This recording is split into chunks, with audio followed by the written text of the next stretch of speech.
Muy buenas tardes, queridas amigas, queridos amigos. Estamos comenzando una nueva edición, la número 18 ya, de Dos Tercios, una radiografía al proceso constituyente.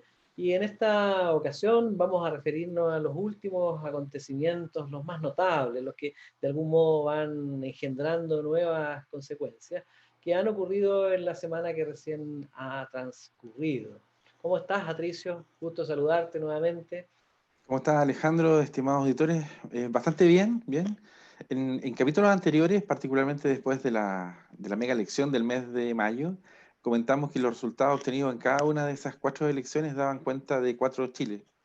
La elección de constituyentes se inclinó hacia la izquierda y los independientes, pero otros resultados se obtuvieron con las elecciones de alcalde y concejales. La semana recién pasada, la centroizquierda obtuvo un aplastante triunfo sobre el oficialismo en las elecciones de gobernadores y particularmente la democracia cristiana saca nuevas cuentas alegres respecto a las elecciones de, por ejemplo, de Claudio Rego como gobernador de Santiago, pero también tiene a Yasna Proboste, nada más, nada menos que la segunda autoridad de la República, como el presidente del Senado, y que en la encuesta se da como una figura política que puede contrarrestar el protagonismo de Daniel Jadwe y Joaquín Lavín en las próximas elecciones presidenciales. Bueno, en esta semana, muy noticiosa también, el CERVEL ratificó a Alejandro como electo ya a los 155 convencionales constituyentes y todo hace pensar que comenzará a sesionar en las próximas semanas, en un ambiente político de primarias presidenciales y ya con campañas presidenciales de facto. De hecho, hace pocos días Joaquín Lavín y Daniel Jadwe, particularmente este último, dio a conocer un listado de propuestas que inquietan mucho a la derecha y ponen nerviosos a otros conglomerados políticos.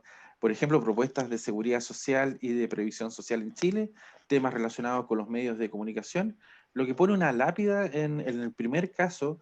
Hay un cuestionamiento al sistema de seguridad social, habla mucho sobre el tema de la AFP, del negocio sistémico que gira en torno al ahorro profesional de los chilenos, que va a ser tema de nuestro programa el día de hoy.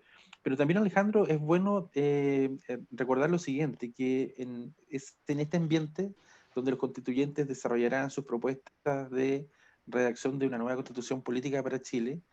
Y hace pocos días nomás, la guinda de la torta a estos temas noticiosos lo puso el Senado al ratificar el proyecto que restablece el voto obligatorio en Chile. De esto y otros temas más vamos a conversar el día de hoy en nuestro programa Dos Tercios, Alejandro.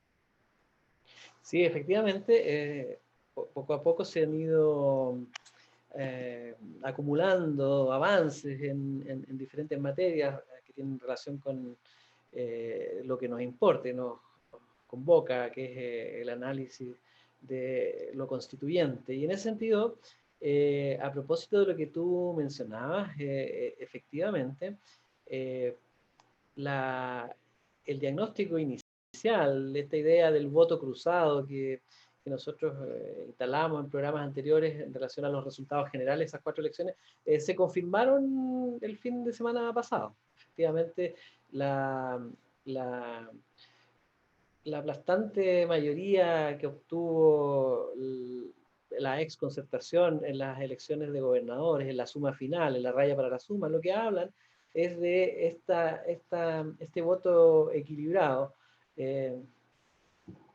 izquierdista progresista para el futuro, conservador a nivel local en las municipales, y también, también regulado, de algún modo mesurado en términos la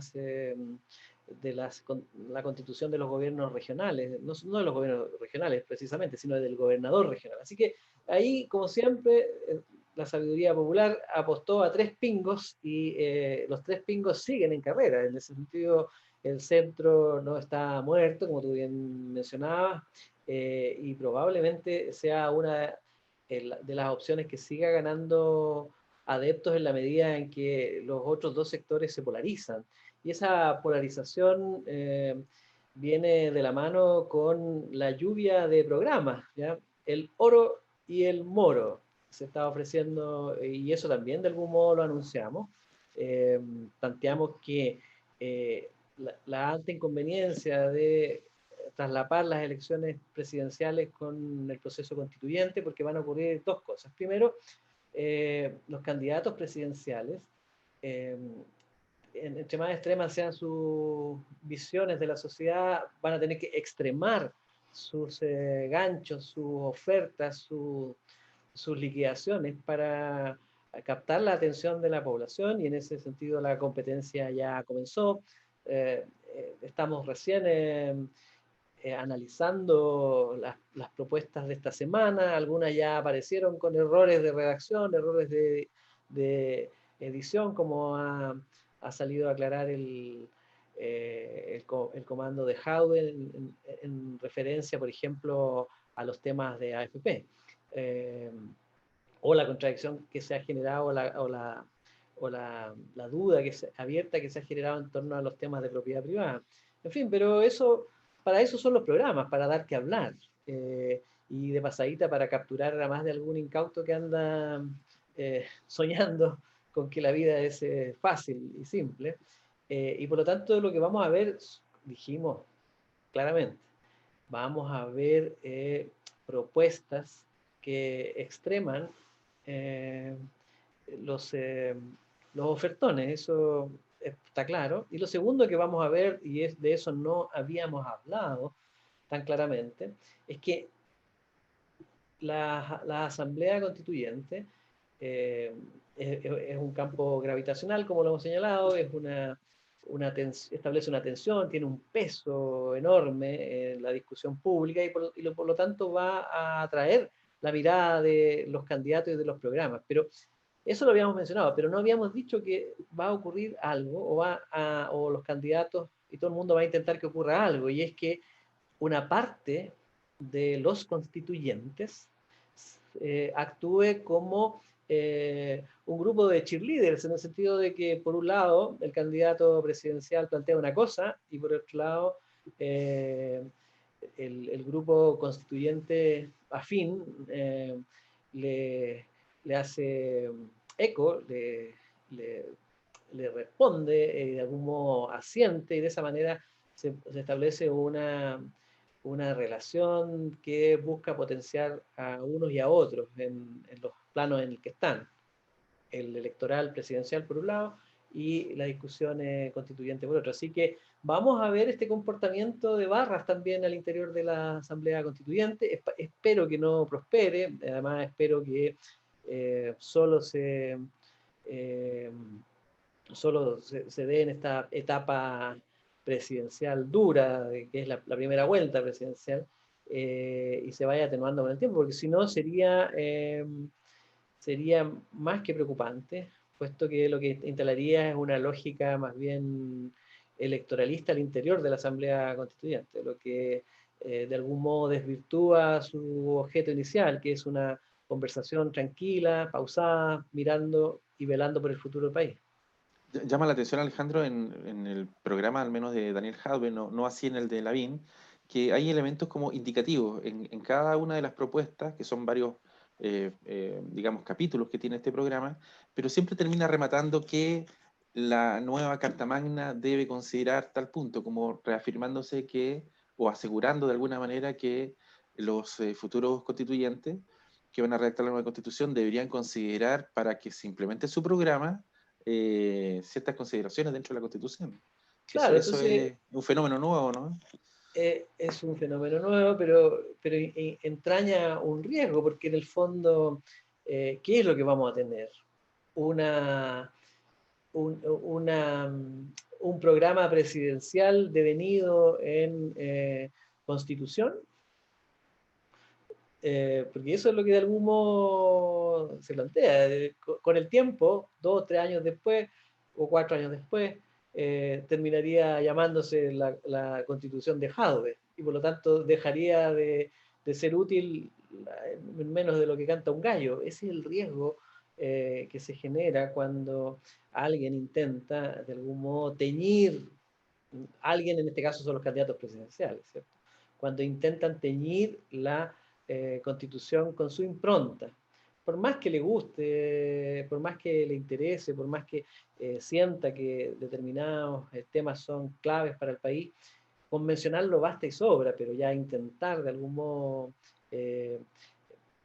intentar de algún modo vincularlos expresamente electoralmente, entraña un riesgo que tiene que ver con la, esta idea de que la Constitución debe integrar, la Constitución debe estar alejada de la contingencia determinada de un periodo y más bien proyectarse a mediano plazo. Y esa proyección solo es posible en la medida que se separa de la coyuntura y piensa más bien estratégicamente. Así que, bueno, dijimos que esto iba a pasar y esto va a seguir pasando. Vamos a ver nuevos programas, nuevos ofertones. Dijimos que todo el mundo iba a ser progre y medio en esta materia. Así que el tono lo ha puesto el programa de Jadwe, que evidentemente todos los, los, eh, los matemáticos, los economistas, eh, plantean derechamente así, rápidamente, a vuelo de pájaro, que los números no cuadran. No hay matemática ahí, ni siquiera simple aritmética, ¿ya? Y ese ya es una razón de peso para mirar ese programa con detención. Así como en el otro caso, para no equilibrar o desequilibrar tanto nuestra mirada, en el otro caso alguien mencionó que un PPT no constituye, o una presentación de PowerPoint no constituye un programa. En este caso también uno podría decir que una verborreica declaración de 200 páginas tampoco constituye un programa. Un programa es una cosa en la que uno puede percibir viabilidad. Y claro, el análisis de viabilidad es una cuestión un poco más compleja. Muchos de estos PPTs o eh, de estos talmudes, ¿cierto? Generan siempre la impracticable posibilidad de entenderlo. Y por lo tanto son un producto más de la campaña. Alejandro, para introducir también en parte el tema central, digamos, de este capítulo, que de alguna manera es como una segunda parte de lo que habíamos conversado la semana pasada, en materia de seguridad social y previsión social, bueno, también en lo que nosotros ya conocemos de ambas propuestas, tanto de Joaquín Lavín como de Daniel Jadwe, hay temas absolutamente opuestos, pero ayer, por los medios de comunicación, gente de derecha, en realidad, candidatos también a la presidencia como Sichel, como Briones, etcétera, y otros más, hacían una crítica muy fuerte a Joaquín Lavín. Y concretamente el cuestionamiento era el siguiente. ¿Qué es lo que se quiere legitimar con este tema, digamos, del sistema de pensión en nuestro país, digamos, futuro, cómo se está repensando? ¿Se quiere legitimar el modelo capitalista individual o el negocio de la AFP? ¿Cuál es tu percepción? Las distintas propuestas van a girar en torno a este tema muy sensible para todos los chilenos, pero en este momento aparentemente Joaquín Lavín va por un modelo de capitalización individual un poco mejorado, o crees tú también que hay algo muy potente detrás, que es en el fondo del negocio que está detrás de la AFP? O sea, lo uno y lo otro es indisoluble. El negocio es indisoluble con la prestación que entregan y por lo tanto defender uno implica innegablemente defender lo otro. Nosotros ya fuimos por el camino de intentar resolver ese, ese entuerto, esa contradicción, ¿cierto? Se planteó la idea de la creación de las AFP públicas o de la AFP estatal como una manera de separar el negocio y poner de relieve el servicio. Pero la verdad es que la, la idea de lo público en materia de gestión financiera goza de mala salud Sí, claro. y de un bajo nivel de aprobación, para usar un lenguaje contemporáneo. Entonces, esta idea de una entidad pública gestionando con criterios de mercado, pero renunciando a la, a la ganancia, al lucro asociado, el lucro que estimula una gestión más agresiva, una gestión más, eh, de algún modo, más eficiente. No quiero usar la palabra eficiente porque ya sabemos que no es siempre aplicable en el mundo de la empresa privada tampoco, pero una gestión que rinda frutos visibles para el afiliado. Entonces eso se plantea y se ve bastante difícil desde lo público. Por lo tanto, estamos ahí, pues, en un entuerto. Yo diría que Lavín derechamente defiende lo uno y lo otro, es innegable, porque además su propuesta en general es conservadora, y los candidatos que están más al centro, en la derecha, ven con pánico las propuestas de Lavín, porque no se mueve ni un centímetro del repertorio de salidas, ¿cierto? O de este repertorio de ocurrencias, porque si algo define a Lavín, es la ocurrencia. Cuestión que Jaude, por supuesto, que le está pisando los talones, ¿cierto? Mucha ocurrencia, mucha cuestión así como sacada del sombrero rápida, mucho concepto nuevo en el caso de Lavín con una acuñación muy propia, en el caso de Jaude, de este repertorio de la hegemonía cultural, ¿cierto? Pero puros conceptos nuevos que refieren a las mismas soluciones. En el caso de Lavín, por ejemplo, esta idea de los padres eligen la educación de sus hijos es retrotraernos a una discusión de hace 10 años atrás, 5 años atrás, y en ese sentido, por supuesto que los adláteres, es decir, sus colegas, estos pretendientes a representar a la derecha, ven con pánico las propuestas de Lavín, por supuesto. Alejandro, para hacer un poco de historia y también para compartir con nuestros auditores, en el pasado, en nuestra historia de Chile, en estos cuestionamientos que se le hizo al sistema de FP, existieron dos comisiones, una la comisión Marcel, la otra la comisión Bravo.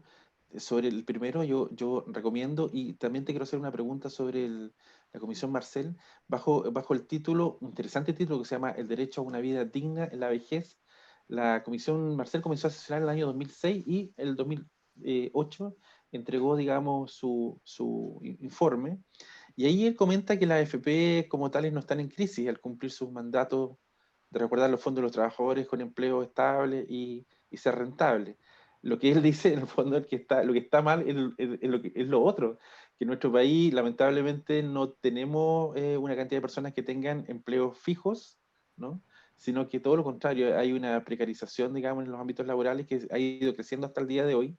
Y eso, digamos, afecta. Es decir, él plantea que hay personas que sí pueden tener una pensión interesante, digna, pero que la gran mayoría de los chilenos, por las condiciones estructurales del modelo AFP y cómo se calcula, digamos, las pensiones, no alcanza.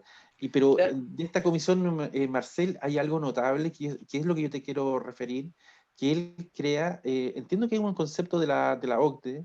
Él propone el tema de los pilares solidarios como producto de ese 2008, y ahí se crearon varios conceptos como la pensión básica solidaria de vejez, la pensión básica solidaria de invalidez, etcétera, otros más, que ayudaron a mucha gente. Por ejemplo, las dueñas de casa no tenían formas de tener algún tipo de pensión, y la obtuvieron a través de este proyecto a partir del año 2018 en adelante, ¿no?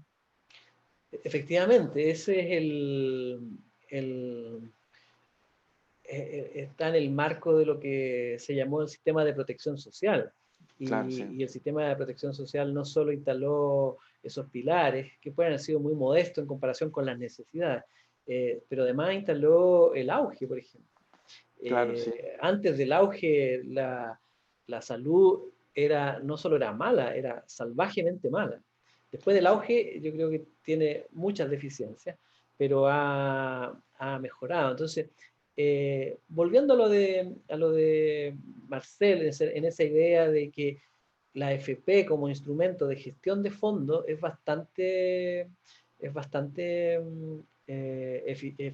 efectiva en el sentido de multiplicar tu plata. Y eso lo han descubierto gracias a Felices y Forrados, intentaron ser constituyentes, no lo olviden, lo han descubierto miles y miles de chilenos que juegan y disfrutan revisando cómo van sus fondos en la AFP, porque hay un componente de transparencia que también está ahí, y cómo aumentan o caen, y se preocupan y reclaman cuando pierden, se alegran cuando suben. Eh, y esa noción de que rinde y renta más la plata en la AFP que en cualquier otra entidad financiera, se ha arraigado muy fuerte. De hecho, eh, bueno, sin ir más lejos, mencionar el caso de Nicaragua, cuando Claro. Ortega, que hay que prestarle atención a Ortega, las cosas que hace Ortega, pero bueno, intentó modificar el sistema, y precisamente esta variable de la conveniencia de tener la plata en la AFP, le estalló en las manos y tuvo unas revueltas más brutales y una represión bastante brutal que se mantiene hasta el día de hoy, a partir de esta eh, contradicción con la idea que tienen muchas personas de que su plata rinde mejor en estas entidades. El problema está en que nuestra economía, nuestra malla productiva, nuestra capacidad de generar empleo, produce muy pocos empleos de calidad Exacto, sí. y eh, muy pocos sectores en los que prácticamente es un privilegio tener empleo permanente. Me refiero derechamente al sector público, un sector privilegiado, por ejemplo, que puede cotizar permanentemente eh, prácticamente por toda una vida, pero eso en este esquema es un privilegio. Eh, y por lo tanto, claro, más que el mensajero, más que el portador de la mala noticia, lo que hay que cambiar o sacrificar es la manera de hacer economía y la manera de construir economía. Entonces, en ese sentido, claro, nuestro país tiene un grave problema y es que mm, no generamos eh, más empleos o sea, no generamos toda la cantidad de empleos que necesitamos. Sería una larga conversación hablar de nuestra estructura productiva, pero en el fondo esa es la que genera diferencias y, eh, y ese modelo no es tan sencillo de cambiar, la verdad, Alejandro, estábamos conversando de sin intentos destruirlo, ¿eh? de... Esto Sí, es como hacer una operación de corazón, pulmones, hígado y sistema reproductivo, todo junto. estábamos hablando de cómo se dio una mirada en años anteriores a la crisis del estallido social sobre el tema, las problemáticas que ya tenían la AFP. La Comisión Marcel saca esos temas de los pilares como un tema, y lo que tú mencionaste de salud y otros más, como un tema muy importante, digamos, para la seguridad social en nuestro país. Y luego viene, años después viene lo que fue la Comisión Bravo, y yo te quiero mencionar, leer y pedir tu opinión sobre el tema. La Comisión Bravo propone tres propuestas globales. La uno, o la letra A que está en el documento, aboga por mantener el ahorro obligatorio de la AFP con cambios puntuales al modelo, ¿no? La segunda, proponer un modelo mixto, en parte contributiva, para crear un componente de seguridad social y mantiene el pilar solidario ya de la Comisión Marcel. Y la tercera plantea un sistema de reparto, ¿no? Eh, Esas fueron, digamos, las tres propuestas generales, y salieron otras que tenían que ser funcionales, digamos, a estos modelos, como subir la edad de jubilación a 67 años, tanto para hombres como mujeres, modificar las tablas de cálculo de pensión para hombres y para mujeres, también un aumento de un 4% en la tasa de cotización, pero de cargo del empleador, modificar el sistema multifondo, crear una administradora de fondos de pensiones sin fines de lucro y de perfil estatal. Pero la gran crítica que se le hizo a esta comisión, Alejandro, era que finalmente no logró tener, digamos, un impacto, digamos, en las políticas de los gobiernos, digamos, de turno hasta el día de hoy. Es un tema complejo hoy en día el tema O sea, de la modificar culpa no la... es de la comisión ni No, claro. Marcel, ni la comisión Bravo. O sea, lo pasmoso de la situación es que han pasado 12 años desde la Comisión Marcel, 5 desde la Comisión Bravo, y seguimos en la misma, y con las mismas calugas de siempre, o sea, no más FP, sistema de reparto, sistema mixto, pero estamos en cero. Lo conversamos la vez pasada, que echar a andar un sistema de previsión, el que sea, y ojalá que sea mejor que lo que tenemos, toma mucho tiempo. Pero lo que nos preocupa a mí en particular es que en esta lógica de echar a andar algo, lo único que hacemos es destruimos lo que tenemos. O nos comemos lo que tenemos. Entonces, esto es como soñar con una gran, como soñar con una gran hacienda, con rebaños, con jardines, con huertas, hortalizas, pero en el fondo aún no instalamos ni siquiera el cerco.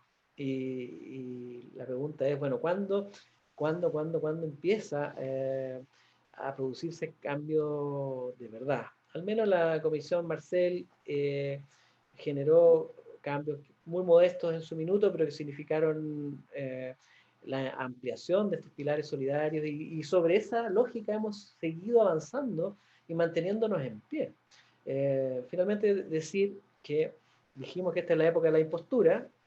Sí, los candidatos van a decir lo que sea con tal de ganar un voto más, un voto menos, pero nosotros tenemos que estar atentos, y una de las imposturas que se está constituyendo a nuestros ojos, a ojos vistas, es que todo el mundo empieza a decir, no, si las FP no eran tan malas, no, si no las matemos, dejémoslas, no sé, pues, intervengámoslas. Entonces va a aparecer este concepto de la intervención, de la cautelación, pero lo que va a pasar es que apenas alguien diga así con todas sus letras, no, vamos a expropiar los fondos,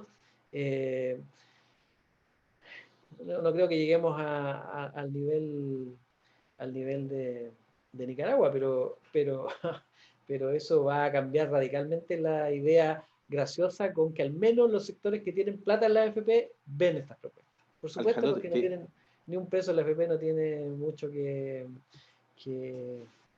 aportar, salvo apoyar estas medidas, en la esperanza que algo les toque. Quiero hacerte una pregunta ficción en realidad. ¿Tú crees que Jadwe, porque el programa hay que leerlo, yo invito a nuestros auditores que lo lean, ¿tú crees que Jadwe se anime, se atreva a tocar el tema del sistema de pensiones de las Fuerzas Armadas?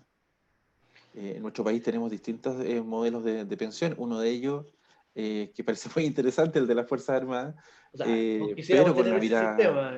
Sí, sí. Yo votaría por tener el mismo sistema.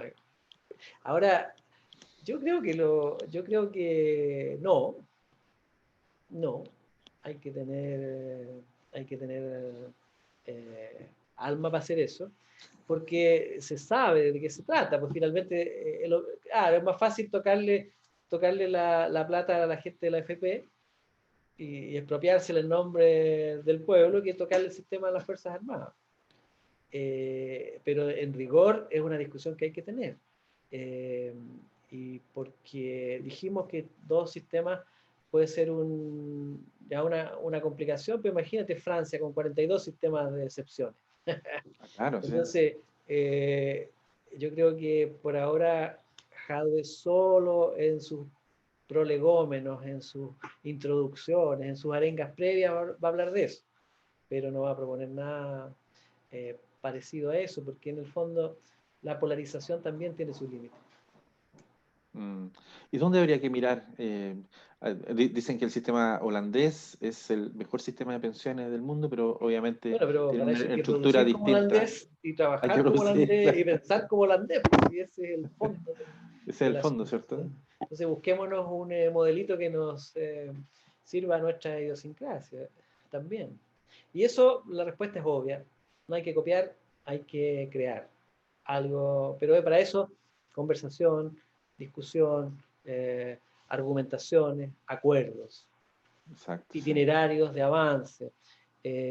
No se puede asaltar el cielo de un viaje, hay que llegar a la luna primero. Entonces, todas esas cosas son las que debería la Asamblea Constituyente abordar, enfrentar y trabajar. Ojalá tengan el espacio, ojalá no tengan las distracciones y se constituyan muy pronto y los veremos trabajar. Dime cómo trabajas y te diré quién eres. Bueno, dejemos la conversación hasta aquí. Se nos ha pasado el tiempo volando. Creo que estamos pasaditos ya. Un saludo cariñoso a todos. Que estén muy bien. Cuídense del coronavirus. Exacto. Nos vemos, Alejandro. Y Hasta de los luego. ofertones también. Y de los ofertones.